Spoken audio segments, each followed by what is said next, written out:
My trans and capricious little sister that I love her no matter what, but she went crazy and spits in my face in front of my girlfriend because I didn't call her little brother. So I ruined his life and sent him where he deserved to be. Since we were kids, my little sister has always been psychologically fragile. My older sister and I were very careful with her because we could see that she was more fragile than us, as did our parents. She's 2 years younger than me and 4 years younger than my sister. As she grew up, she started becoming effeminate and didn't want to play anything with me anymore. It didn't interest her.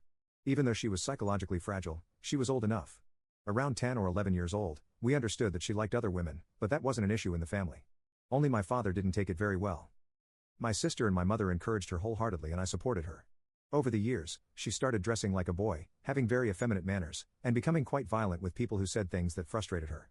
Personally, her behavior started to disgust me, but my mother and sister supported her unconditionally. As time went on, she had some relationships, and I even received an anonymous complaint one day when I was 17 from one of my sister's acquaintances who explained that she had done something very serious to her. I didn't respond because I didn't want any trouble. I met a girlfriend when I was 18, and we had been together for 3 years. I have to admit that my parents were more interested in my life than my little sister. She became more unruly. She started hormone therapy. She wanted to change her legal gender. She shortened her hair and had surgery to remove her melons. Personally, I know I didn't handle it well and started avoiding her.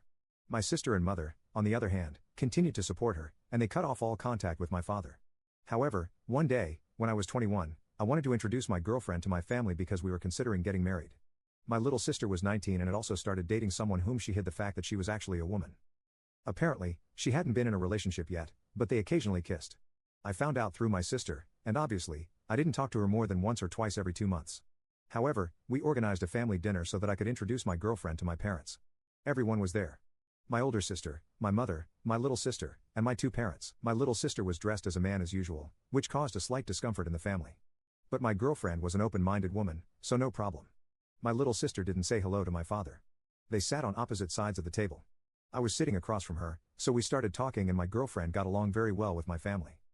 At one point, my sister, who didn't seem to be in the best state, decided to shift the conversation to herself and said that she wished the family was as interested in her life as they were in mine. At that moment, my father didn't intervene.